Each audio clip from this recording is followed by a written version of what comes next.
Yeroo sana yemmuu waan na kuminaan galle namatti waa deddeebisu yuun beeku yeroo gagamummaa godhu keessa yuu. Polisi magaalaa Finfinnee adii ababaatti to'atamanii jiru. Birri beetaa kiristaaniyaatiin immoo faannoo አስታጠቁን ቅብ አብዳ ቦታ ይራአ ጀቻዳ ይፈሰናልም እኮ ምንድነው እየተደረገ ያለው ነገር? አሁን መዋቅር ይሰራ ነው እንጂ ከቤተ ክርስቲያኒቱ ውጪ ጥያቄው ይመለስ አይደለም። ባህሌን አውልቅና ጣልና ነጠላ ልበስ ያለኝ እምነት የኔ እምነት ነው። Ashama kan tordoftoota kiyya bakka irratti nageenya geessina qabu charas video biraati walitti deebinee video kanatti akka bohaartan akka gammaddan abdii guddaan sirraa qaba namoonni channel kana afaan irratti jiraatan subscribe gochuun deeggarmaadhu notification tuqaan si jechuu barbaada yaada qabaattan comment barreessaa gara videotti video keenya jalqabaatti tun darbin dura artisti Caalaa Bultumee hidhamee jira waan jedhutu dhagahamaa jira akkuma beekamu social media kanarra wanti dhugaaf soba fakkaatu yeroo baay'ee adda baafachuun hin cima garuu arsoota keenyarra yeroo baay'ee miidhaan hin qaqqaba ni artisti Caalaa Bultumee immoo hidhamee jira jechuutu dhagahamaa jira kun hagam akka inni dhugaatee madda qabatamaarraa waan dhagee hin qabu garuu yeroo baay'ee arsoonni keenya Finfinnee kana keessatti doorsifamuun kan baratamedha jechuudha kanaan dura arsoota kanaan dura jalqabe durumarraa kee Arsina Faromo free day miti Finfinnee kana keessa socho'ee hin beeku maybe artisti tokko ilaalcha garaa qabaachuu danda'a paartii barbaade deeggaruu danda'a garuu kan isaan doorsifaman paartiidhaaf osoo hin taane oromummaa isaaniitiif yoomiyyuu taanaan jechuudha galgala ragee ture yeroo ammaa kana immoo artisti Alamaayyoo Kabbadee wajjin jira poolisii magaalaa Finfinnee adii ababaatti to'atamanii jiru. Oromoon baadiyyaa magaalaa oromummaa isaanii qofaaf adamfamaa fi hiraarfamuun kun haga yoomiitti buufaa yaa rabbi beeku jira. Odeeffannoon dubbisarraa jechuudha. Kana jechuun maybe gochuu hin danda'an jechuu miti maaliif hidhamuu danda'a hidhamuu dhiisuu danda'a. Garuu artistiin Oromoo yeroo hedduu Finfinnee kana keessatti hin doorsifamaa hin ajjeefamalleeti. Arsii kabajamaa arsii baay'ee jaalannu ija keenya qaroo keenya kan ta'e Hacaaluu Hundeessaas beektu marsaa meeqa doorsituu irra ga'u Finfinnee keessatti doorsifamu duuriyyee akka shilabee arrafamu dhumarratti kan isaan nu jala galaafatanii yoo kanas yaadatti yoo ta'e kabbitoo arsii kabbitoos naannoo Finfinnee kanatti doorsanii halkan eeganii reebanii yookiin reebicha cimaa irraan ga'anii turanii kunis madda qabatamanis BBC afaan Oromootti haasee ture kan Caalaa Bultumee kunis yookiin soba yookiin dhugaa ta'uu danda'a yommuu doorsamuu hin danda'u jechuu koomiti jedhu warra soddaa kun egaa arsoota keenya hin jaallatanii kan isaan jibbaniif immoo oromummaa isaaniitiif malee sababa inni paartii sana deeggaree paartii kana deeggareef osoo hin taane oromummaa isaaniitiifitu irratti kaa'ama. Yoomiyyuu arsoota ta'uu namoota daangaa irratti miidhamana ta'uu namoota iddoo helletti miidhaa garaagaraa dorsi garaagaraa irra ta'uu yoomiyyuu ganda isaaniif biyya isaaniif paartii isaaniitiif osoo hin taane sababa biraatiin kan miidhaa irra ga'u kamiyyuu qaama biraatiin kan miidhaa irra ga'u kamiyyuu sababa oromummaa isaaniitiif kan isaan miidhaan guddaan irra ga'aa jiru uummata keenyas kan inni dhumaa jiru daangaa irratti eessa irratti kan mormii hamma morma citaatti ga'aa jiru oromummaa isaaniitiin malee ganda paartii biyya maal isaanii sun taanii dirqama oromummaas sababa taaniif durirraa kee gosa biyyaa kanaan du'arraa keellee sababa oromummaa isaaniitti kan isaan miidhamaa jiranii ammas gaamee Caalaa Bultumee yoo hidhamee jiraatetti Caalaa Bultumee nuuf eegaa yookiin nuuf hiikaa isin jechuun barbaada. Akkuma beekamu gaa sooshaal miidiyaa irra kan deemaa ture gidduu kana waa'ee Sinodoosii Oromiyaan dhaabbate yookiin hundeeffamee baay'ee hedduu uummati Oromoo itti gammadee jira keessumattuu namni Oromoo ta'e kamiyyuu gocha kana yookiin waan murtee kanatti hedduu gammanneerra hundi keenya amantii garaagaraas yoo qabaanne musliimis Kiristaanis hundumtu wal faana sababa oromummaatiin hundi keenya hin gammannaa maaliif namni tokko afaan oromootiin waaqessuu afaan oromootiin faarfachuu afaan oromootiin lallabuu afaan oromootiin amantii isaa kabajuu aadaa isaa hunduma isaatiin amantii sana hordofuun mirga isaati. Sun immoo maybe afaan saba biraa tokkoon irratti haguugamee ture yookiin eenyummaa saba tokkoon amantiin tokko haguugamee uummata Oromoo kan hacuucaa ture ta'uu isaati kan isaan ibsan jechuudha. Abbootiin kun maaliif gaaffiin kun waggaa lamaan sadan dura tokko deemaa ture keessumattuu OMN irratti miidiyaa irratti qeessonni baay'een dubbataa turanii akka kana booda afaan Oromootiin Oromiyaa keessatti amantiin kun lallabamuu afaan Oromootiin akka namni dhalootii dhufaa jiru kunumtu amantii isaa afaan Oromootiin waaqeffatu amantii kam keessattiyyuu kun jiranuma namatti tola maaliif amantii tokko gaafa fudhattu afaan kee eenyummaa keetti fidatteeti kan ittiin waaqessitu yookiin afaan siif galuun kan ittiin dubbisuu barbaaddu wangeelas ta'u waan amantii kee waan amantii sana kamiyyuu afaan keetiin kan itti dubbistu saniif hedduu murtee namatti toludha hundi keenya gammanneerra saniif an kanarratti normaali akka nama amantii tokkotti akka nama Oromoo tokkotti nan gammada na gammachiisa gochi kuni Sinodoosiin afaan Oromootiin dhaabbachuun isaa jechuudha baay'ee na gammachiisa ittan gammada ittan boonasi isaan keessa aasotii amantii wajjin wal qabatan keessa wanti natti tole hedduun isaa jijjiira isaan keessa viidiyoo kana ilaallee walitti deebina ንስሐ ያጣውን ንስሐ ሳገኝ የሞተውን የአቴን አጽም ለልጅ አላስተላልፍም ብለን ነው ምንጮው ንስሐ ijoollee keenya afaan Oromoon barsiisna qubeen akkamitti daaqoonii goona akkamitti luba goona mee አባረራችሁን እኮ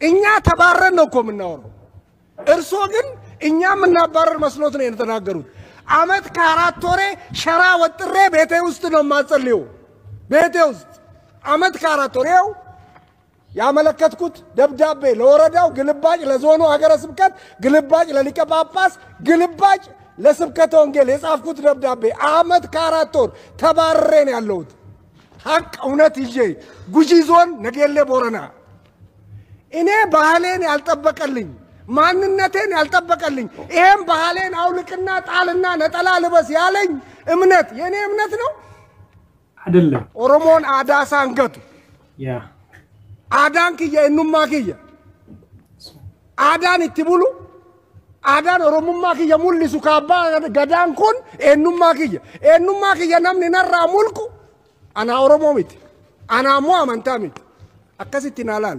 የእምነቴን ያከበረ እኔነቴን ያከበረ ባህሌን ያከበረ ነው ወደኔ የሚመጣው እምነት ይሄ ነው እየተሰራ ያለው የቦረና የጉጂ ህዝብ እኮ ድሪያውን ለብሶ ጉንቲናውን ለብሶ ባህሉን ጠብቆ ካላመለከ እምነት የለውም ኦሮሞማን ከነምባል ሉብኒ በላይ እሬቻ ዋንዴ ማኒፍ ማጀተኒን ምን ነው ተባሉት እሬቻ የጥንቁልና ቦታ ነው የማንነቴ መገለጫ ነው የጥንቁልና ቦታ አይደለም እሬቻ ከዚህና በቃ ኦሮሞኒን ረንፈተ ጂዳራት ኤቢሰ ጂዳራት ጋዲሰት ሀቃ ዱጋዱበት ጂዳራት ዋምባኔ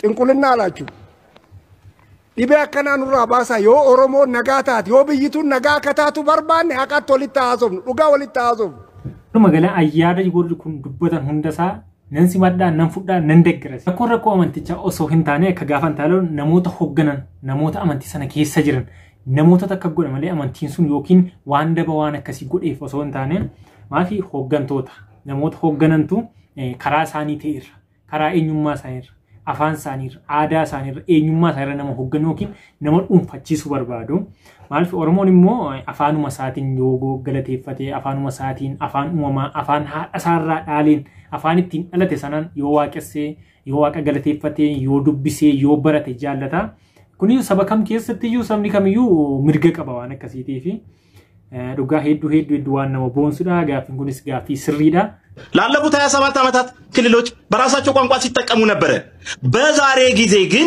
በትግራይ ክልል ላይ በትግርኛ እየተገለገለ አይደለም በጋምቤላ ላይ በጋምቤልኛ እየተገለገለ አይደለም በኦሮሚያ ላይ በኦሮምኛ እየተገለገለ አይደለም ከተገለገለም በተወሰነ መልኩ ለፖለቲካ ፍጆታ ካልሆነ በስተቀር በትክክል ታች ድረስ ደርሶ ስርዓተ ትምህርት ተቀርጾ መምህራን በአግባቡ ተመድበው እየተሰሩ አይደለም እርግጥ ነው አንዳንድ ስራዎች ሰርቷል አንዳንድ አገልግሎቶች በአፋን ኦሮሞ ተሰርቷል እንዴ አንዱ ኮኔ ነበርኩኝ ማለት ስለማን ነው የምናወራው አልገባኝም በአፋን ኦሮሞ አገልግሎት ለማስኬድ ቁጥረት ከሚያደርጉት ወገኖች አንዱ ነበርን እኮ ለምሳሌ በማህበረ ቅዱሳን ቴሌቪዥን ፕሮግራም እንዲጀመር ከፍተኛው ሚና ከተጫወቱ ነው ውስጥ እኮ አንዱ ነኝ በደና ልቡ በኦሮሚያ መጽሔት እንዲጻፍ ስራዎችን ከሰሩት ሰዎች ውስጥ አንዱ ነኝ በፌስቡክ አገልግሎት እንዲከናወን ካደረጉት ውስጥ አንዱ ነኝ በዩቲሲ ቴሌቪዥን የአፋን ኦሮሞ አገልግሎት ላይ ድጋፍ ከሚያደርጉት ሰዎች ውስጥ አንዱ ነኝ ይናገሩ የቴሌቪዥን ጣቢያው ኃላፊዎች ማለት ነው በትክክል እንፈልጋለን ህዝቡ እንዲገለገል መዋቅሩን የመጠቀም ብርቱ ፍላጎት ነበረን ግን በቂ አይደለም ነው አሁን እኮ ይፍረሳል አለም እኮ ምንድነው እየተደረገ ያለው ነገር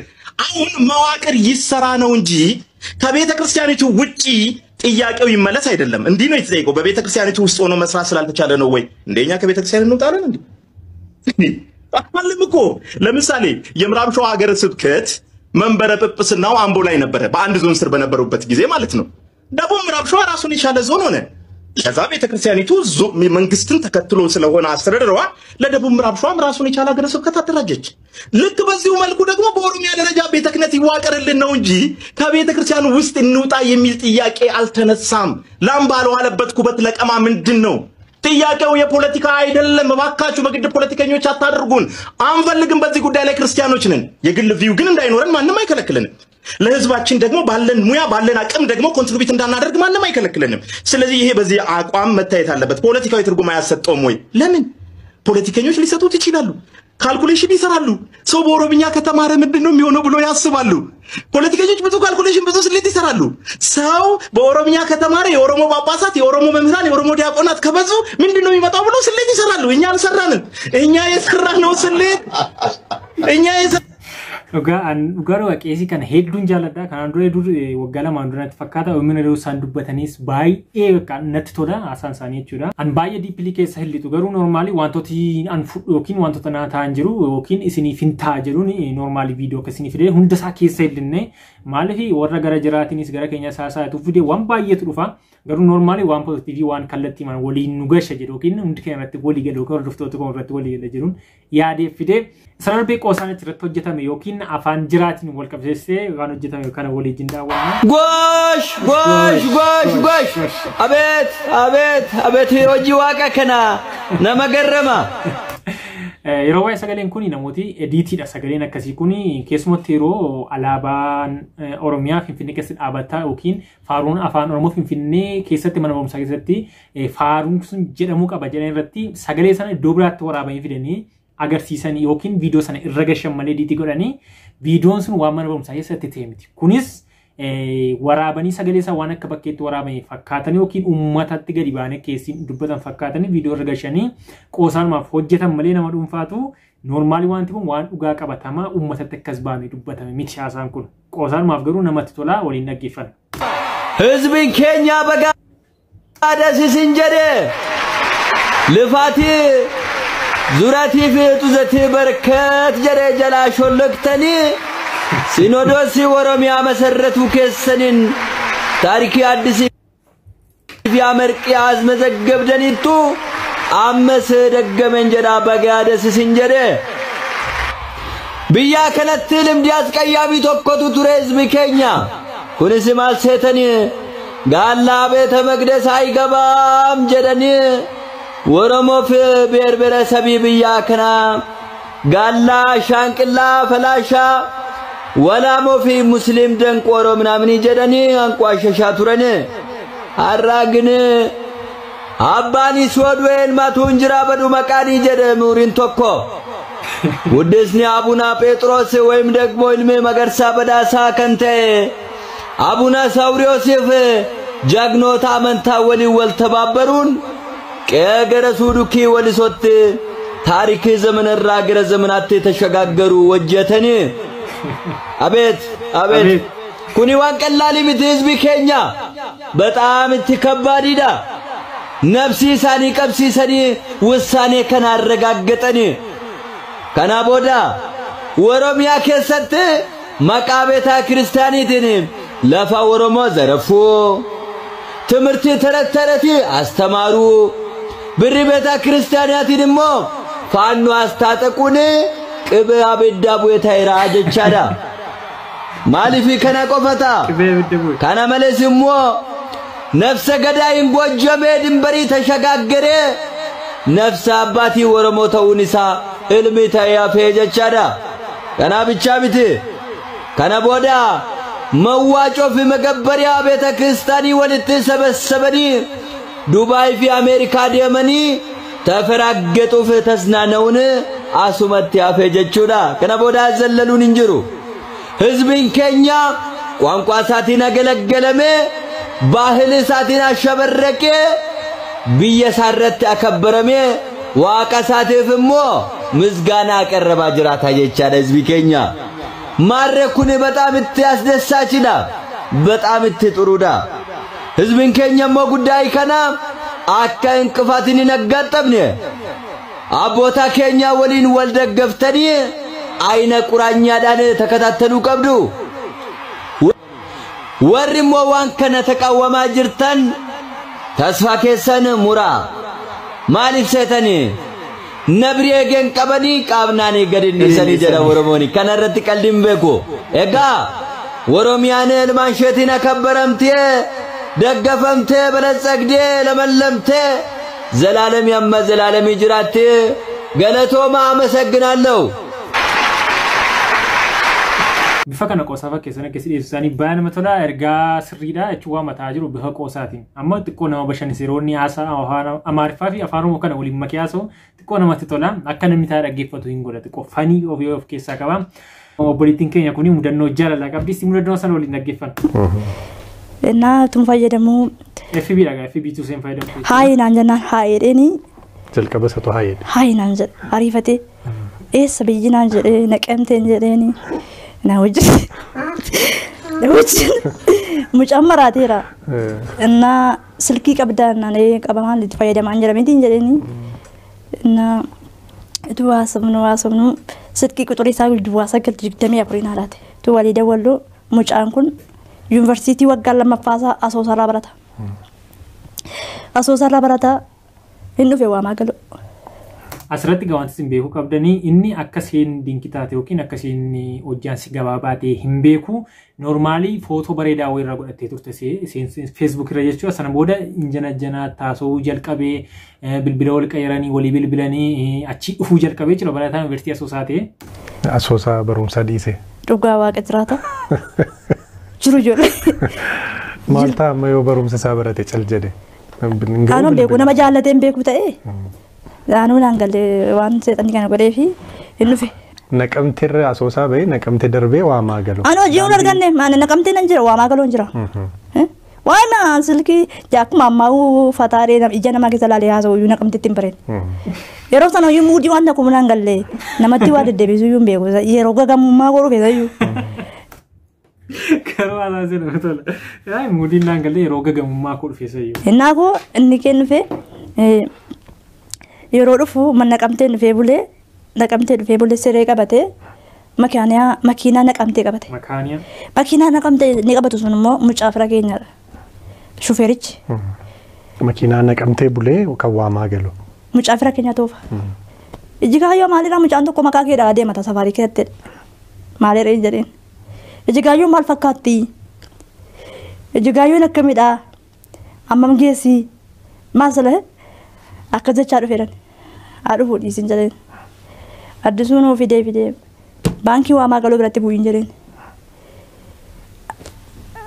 Yeroo sana gaa akka ammaa kana naan galuuf silkii konya godheen cufe. Sila maal nan gargaara iyyuudha. Silkii konya godhee cufee mucaan na barbaada. Namni nan dhalootee waa maagaloo waan ta'eef namni nan wallaaleen hin jiru. Nan xinnaa guddaa karaarraa na dubbisa. Kiraayitiin keessa galu kiraayii angaluutti fidan. Bilbilli kee didee jechuudha. Bilbilli koo didee jennaan kiraayii ani itti galuutti fidan. Maal nuuf godhanii sana of gaarii nan eega. Lafa lixu nabe. Innaa na dubbisee akkam nagaa kiidhaan jedheeni fayyaa galata waaqayyoo jedhee an kaan nagaan jedheen. Iji kaayyoo isheetti jedhamtu kanumadhaa munuma kan gaa jedheen. Innaan obboleessa koo sakora tokko farratti dhalatee immoo amanuu dadhabe. Inni na bukkee jira waan ta'eef barsiisaa jiru malee maatiin na bukkee jira waan. Kanaan immoo. Amma gaa eeyyotu balleessitu jechuun amma ergasii akkasiin jettetti bakka mucaanii saxxireetti dhiisee seenis deemetteeni innis makiinaa isaa qabatee deemee ergasii waliin beekanii bilbila walii bilookii godhanii jechuudha. Amma kan balleesse isa moo seedhattanii yaadduse ani seetu balleessee hin jedhan. Maalfi erga hamma kanatti taasooftee wayi viidiyoo koodii haasa'uu qabu footoo walii erguu qabu normaaliin ikkoo akkasiin seene yoo jechuun nama guddaatti fudhate ta'uu danda'a yookiin nama hojjaa qabu yookiin nama dhuguma immoo jaallate ta'uu danda'a footoo nama tokko jaallate onlaayinii nama baay'atu wal fuudhaa nama baay'atu immoo feekiinis jira akkuma wal fuudhan wal sobuunis jira. Maalfi itoo dhuguma akkasii seenis gabaabduu akkas ta'uu see beekee hagas mara kana deemee dhaquu dhiisuu danda'a ture. Yoo dhuguma hin jaalate immoo akkasumatti akkuma isin gaabdu taate immoo jaallachuu danda'a ture jechuudha. Kana isin jalqabuma sooshaal miidiyaa irratti walitti himuutu ture. An nama akkasiiti. Inni immoo nama akkasiiti. Amma bara taasisuusaati akkasii. Isinis anis nama akkasiiti jettee taasisuutu ture. Hordoftoota viidiyoo isin qaade kana fakkaata akkatti bohaartaa abdii guddaa sirra qaba. Namoonni agammaas subscribe godhanii daawwachaa jiran subscribe godhachuun barbaada. Yoo qabaattan koomentii odeessaa yeroo biraa viidiyoo biraatiin godhutti deemutti nagaan.